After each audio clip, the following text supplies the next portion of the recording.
Hey foodies, thanks for watching. I want to show you how to make a breakfast muffin. These are the bee's knees. They are so good. I can't wait to share this recipe with you. And it starts over at the stove. And I'm going to turn my vent hood on, and I'm going to get a little bit of butter from my fridge because I want to cook a little tiny bit of meat. And let's just grab my knife, just take a little piece off. There we go. Just set that there just in case you need it again. So that's heating up. I'm gonna cook off my turkey. And with the turkey, I wanna add some herbs and spices, really jazz it up and make it really yummy. So I'm gonna grab a little bit of, I gotta find it, few chili flakes. These are chili flakes from my garden. That might leave some spicy bits. Let me see if I can find some finer bits. There we go. Oh, wow! That's spicy. Definitely some basil. Not a lot, just a little bit of basil. And these, you're just looking for like a pinch and a half, something like that. Just something to help bring the flavor out. There, a bit of oregano, and thyme. That's what I was looking for. And the thyme. And I don't want to go too crazy with the thyme. Just like the oregano, it can be a little overpowering to the whole meal. So that is all thawed, and I just wanted enough just to get the pan oiled up, essentially. The nice thing with cooking with a skillet pan is they're already oiled up. Okay, so I'm gonna put my turkey in. Oh, listen to that sizzle.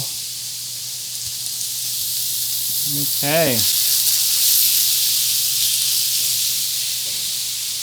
There, that's that. That can go in there. And you'll notice I haven't added any salt yet.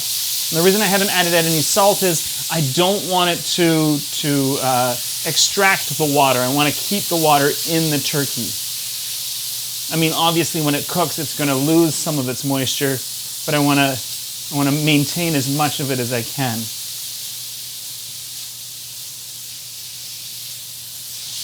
And this looks really good. It's cooking nice and quick. Okay, so while that's cooking, I'm just going to shift some stuff over. Oh, I forgot to add my half of my maple syrup. And add just a little bit of maple syrup. Needs to cook a little longer. I'm going to chop up my veggies. Now, you need 3 cups of finely chopped vegetables. What you choose is up to you. I've chosen mushrooms and spinach, and I'm going to chop my spinach up a little bit more.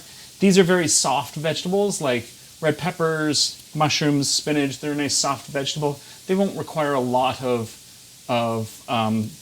heat to cook them down and soften them even further. But if you're choosing something a little harder, like broccoli or cauliflower, you might want to steam them a little bit just to help soften them for this recipe. So I'm just going to chop my mushrooms up.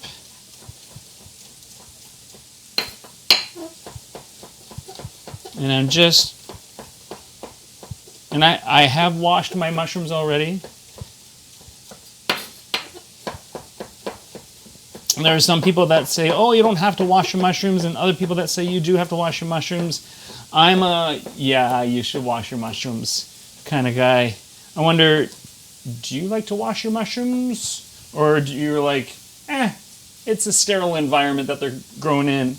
They're fine. So let me know. I would be curious. And you can see I'm making it quite fine. I'm not being particularly accurate with how I'm chopping it. It's just chopping it, just so that it gets to a pretty small size. Okay, before I go further, I'm going to give this, oh, look at that. The pink is going away. That's great.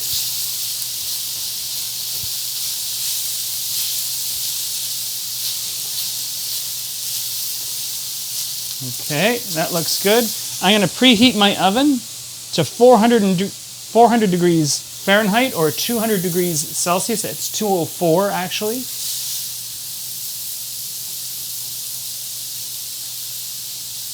There we go. You can see just a little bit of pink still, so it's obvious there's still more to cook.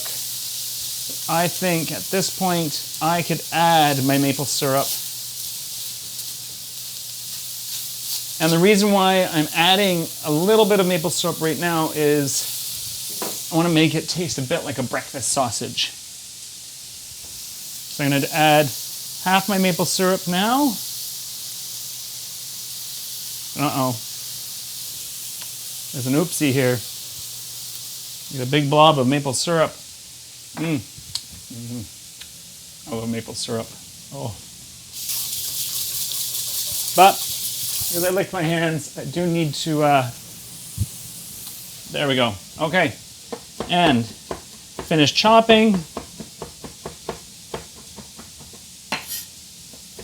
I think that is pretty good for that. I'll just set that aside. And we'll get the spinach cut up. This is less of a concern. It's just I'm keeping it all balled up.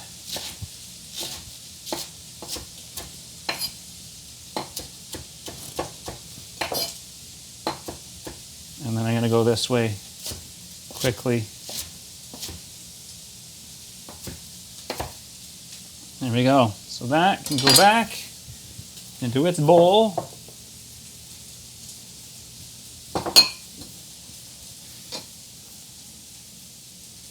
Okay. And I'm going to grab another bowl. Because, yes, oh, look at that. That looks beautiful. And you can see a little bit of caramelization here from the maple syrup. And it smells divine. Okay, so I'm going to just pick this up. Maybe double line the... There we go. And then I'm going to just get that.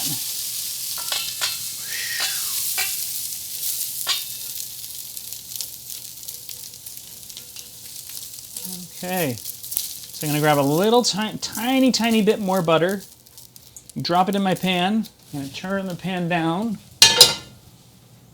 to low. Grab a bit more butter. Maybe without a mushroom there. There we go.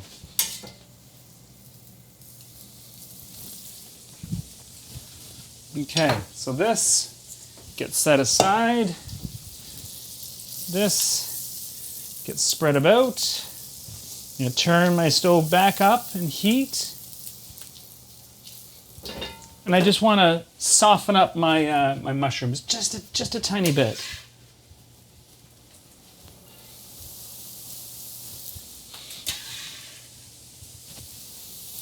There we go. I don't mind getting that little bit of spinach there. Spread it out. Pop that meat there. I guess I should try it. Let's see what the meat tastes like.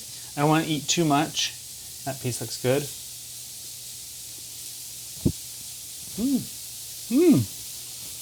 That's good.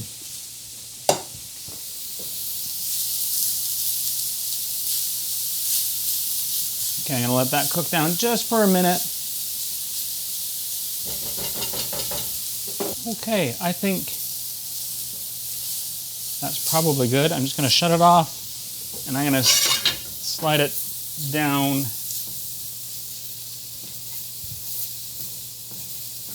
Bunch all that up. And actually, you know what? I'm going to just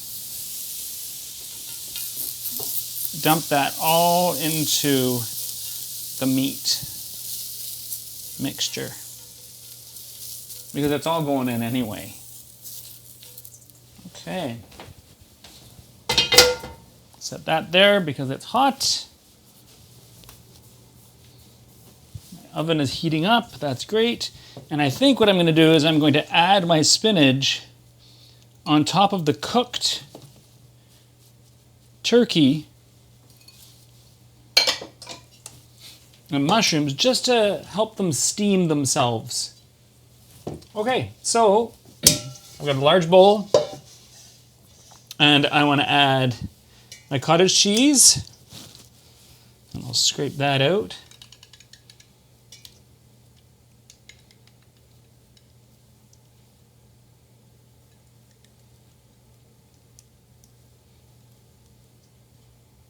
There we go.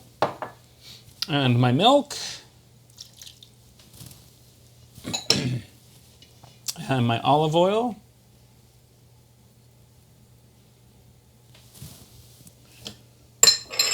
And the rest of my maple syrup. There we go. That's looking good.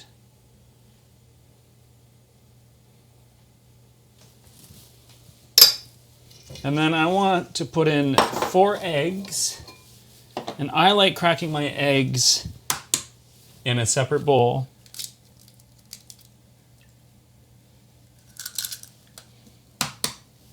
And the reason for that is I like to make sure that there's no shells in there. And you can see like there's no shells in there.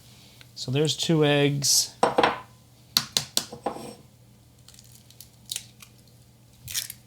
There's the 3rd one. And there's the last one, and that looks glorious. Okay, so I'm going to mix that up.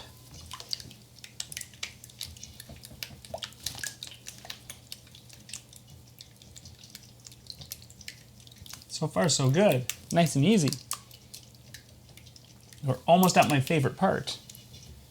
No, not eating it. It's the 6-year-old cheddar. I love 6-year-old cheddar cheese. And one of the stores I shop at now regularly, they just started getting in 6-year-old cheddar, and I'm like, oh my goodness, I'm in heaven. It's just wonderful. I can't wait to have, and I now eat too much cheese. Okay, so I'm going to add in my gluten-free all-purpose flour, and today I'm using Frankie's gluten-free all-purpose flour. I always use Frankie's gluten-free all-purpose flour because there's nothing better. I mean, it just is really good. It doesn't have that bad aftertaste. It works cup for cup, and I can buy it up to like a 10-kilo bag. So I'm thrilled at how much I can get and how much I save when I buy it in that kind of bulk. And that was baking powder and salt. And I'm just going to give this a stir.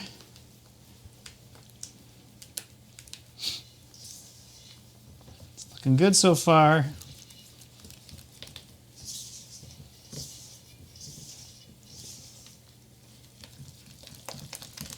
And if you can't have eggs, feel free to use like an egg substitute, like egg replacer.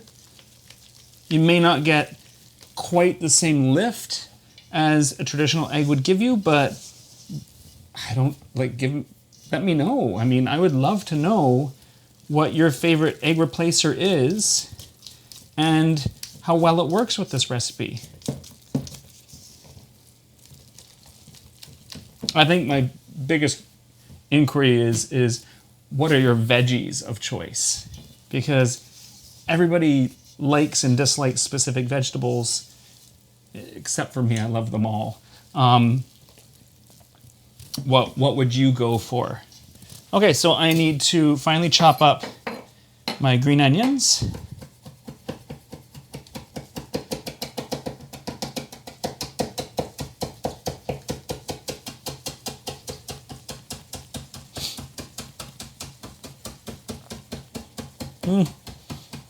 Oh, that smells good.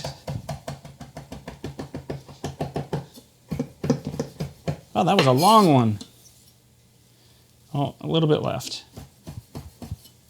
There we go. And we'll scrape that up. Drop that in. I'm gonna grab my meat and vegetables.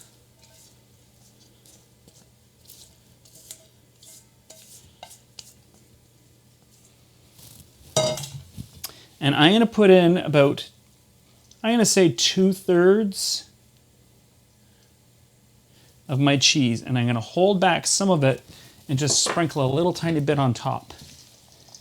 And I'm just gonna fold all this in, mix it in nicely. It's like a 2-cheese muffin, now that I think about it. I mean, it's got cottage cheese and it's got cheddar cheese, which is really kind of fun. I don't really think of cottage cheese as a cheese.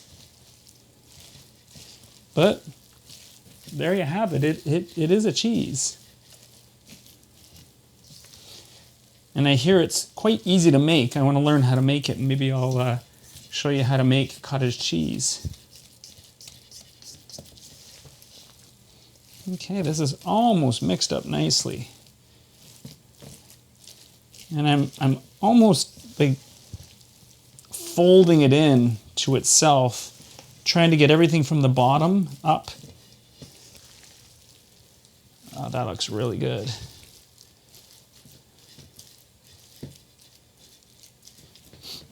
Just another couple scrapes. There, I think that looks good. So I'm gonna grab my muffin tray, and I've got a really well-buttered muffin tray. You can still see the butter just floating there. And then I'm gonna take a 1/4 cup scoop, and I'm going to scoop in a 1/4 cup into each muffin.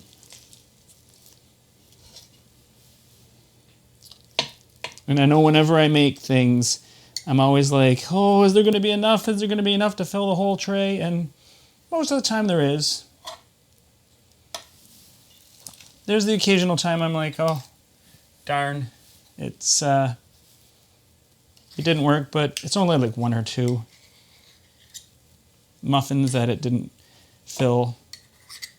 And I can either take some out or add some in. That looks pretty good. So now it's time to sprinkle on a little bit of cheese on each one. Oh, this looks nice. Really nice. That was a little bit high. There we go.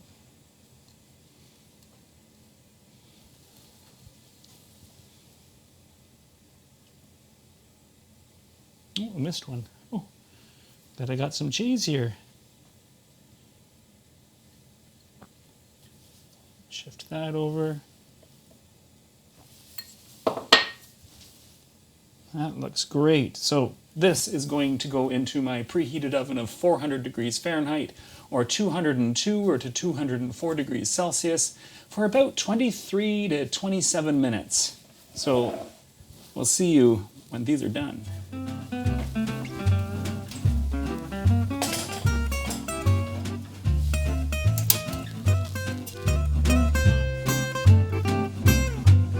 These look so good.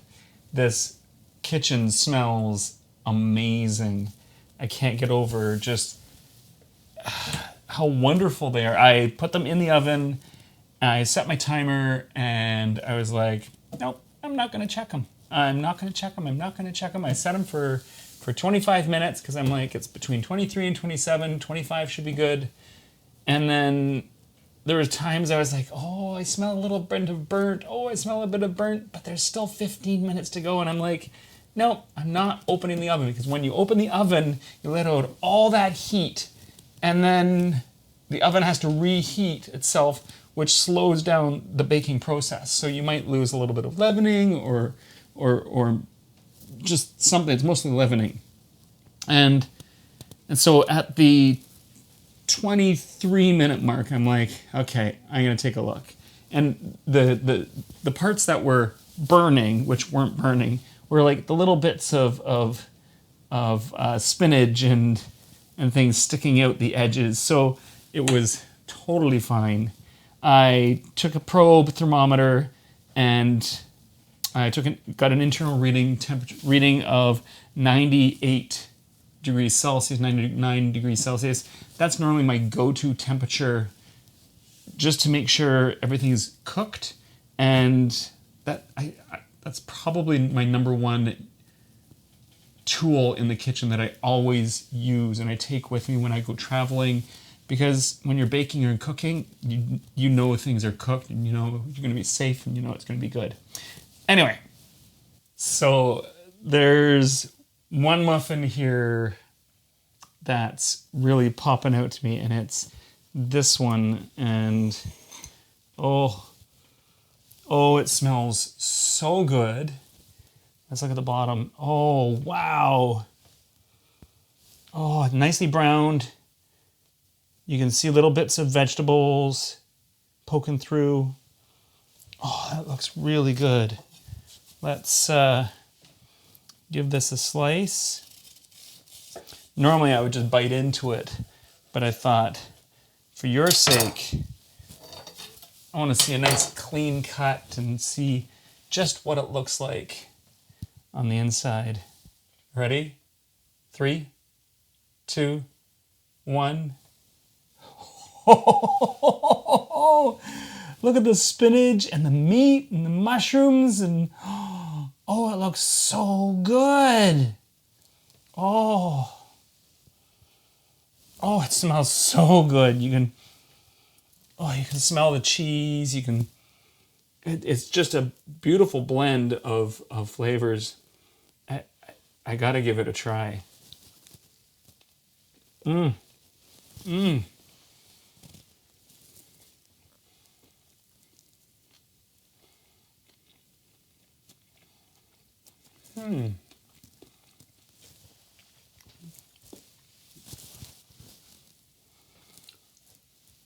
As I was chewing this, I was thinking, what does it remind me of?